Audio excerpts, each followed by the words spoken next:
안녕하세요. 한 주의 시작 여러분과 함께 큐티를 나누는 서민우 목사입니다. 이 시간 우리에게 주신 하나님의 말씀 함께 읽고 말씀 나누도록 하겠습니다. 오늘 우리에게 주신 말씀은 구약 성경 사무엘하 11장 22에서 27절까지의 말씀, 10월 8일 토요일자 큐티 본문입니다. 이 시간 우리에게 주신 말씀 같이 읽으시고 그리고 말씀 나누도록 하겠습니다.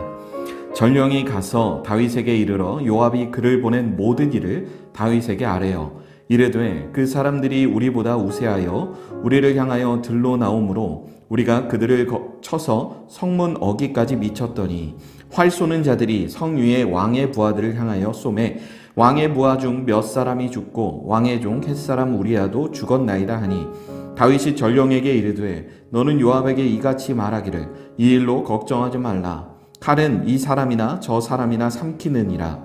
그 성을 향하여 더욱 힘써 싸워 함락시키라 하여 너는 그를 담대하게 하라 하니라.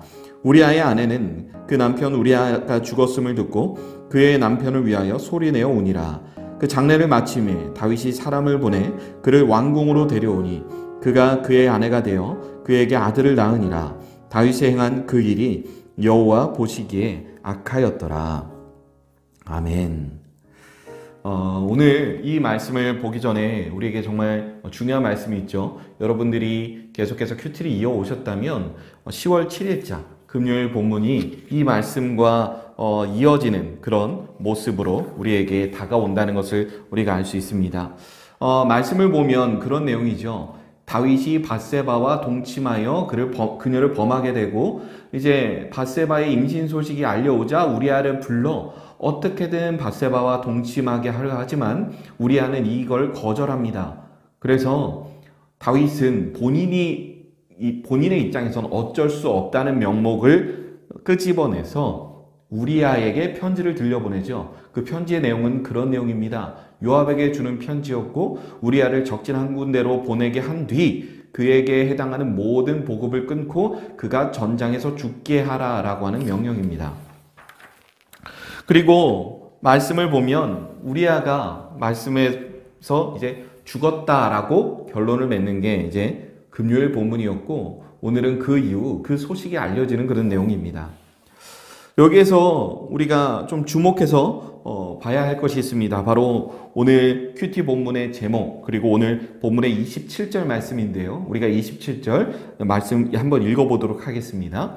그 장례를 마침에 다윗이 사람을 보내 그를 왕궁으로 데려오니 그가 그의 아내가 되어 그에게 아들을 낳으니라. 그 다윗이 행한 그 일이 여호와 보시기에 악하였더라. 여러분, 사실 다윗은 이스라엘 백성들에게 있어서 더할 나위 없이 좋은 왕이었습니다. 아주 훌륭한 왕이었습니다. 사실 다윗이 이런 범죄를 저질렀다는 것을 아는 사람은 없었습니다. 사람들은 여전히 다윗을 좋아했고 존경했습니다. 하지만 하나님은 이 모든 상황을 보고 계셨습니다.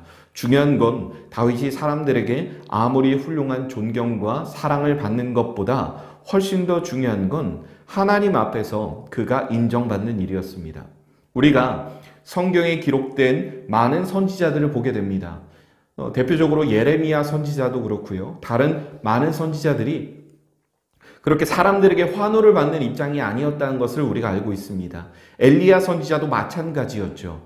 이러한 경우들을 우리가 보건대 사람들에게 어떤 평가를 듣는 것보다 훨씬 중요한 건 모든 일의 본질을 꿰뚫고 계시는 하나님 앞에 내가 어떤 평가를 들을 것인가에 대한 신경을 쓰는 것이 훨씬 중요하다는 것입니다.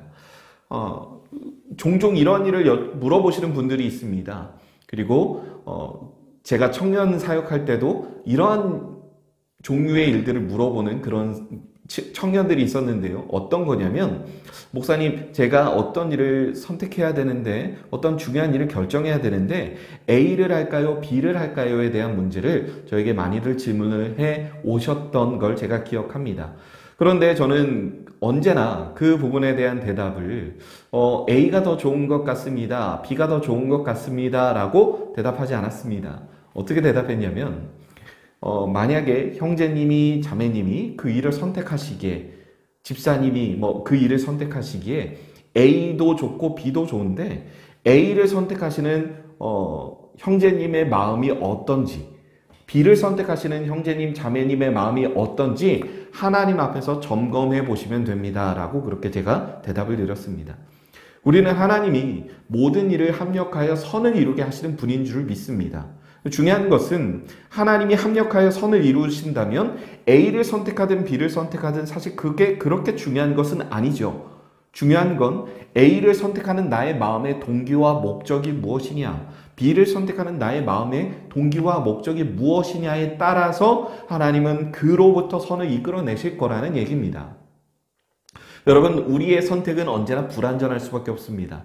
100% 만족할 선택이란 없습니다. 당장 봐도 우리가 여러분이 결혼하신 배우자, 남편이나 아내분, 그리고 여러분들의 선택에 의해서 주어진 여러 직장들 100% 만족하지 못하는 게 사실 우리의 인간적인 마음이죠.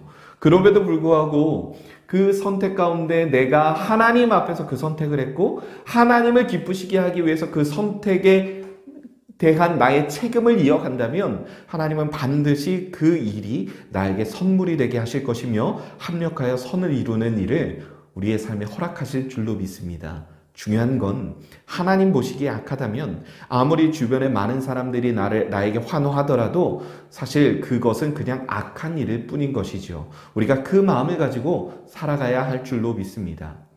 사람들이 나를 지지해 준다고 그 일이 정답이 되는 건 아닙니다.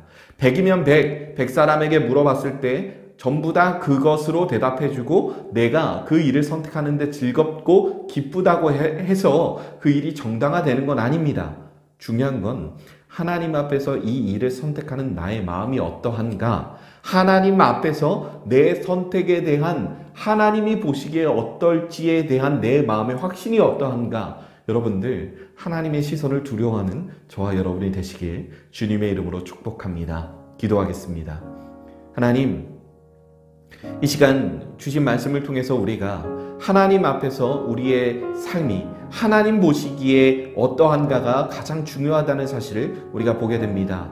사람이 보기에 어떠한지 그것보다, 사람이 보기에 좋은지 그것보다 하나님이 보시기에 기쁘신지, 하나님이 좋게 보실 만한 결정인지, 그 선택을 하는 나의 마음이 하나님을 기쁘시게 하는 마음의 동기를 갖고 있는지를 늘 돌아보게 도와주옵소서. 감사합니다. 예수님의 이름으로 기도드립니다. 아멘.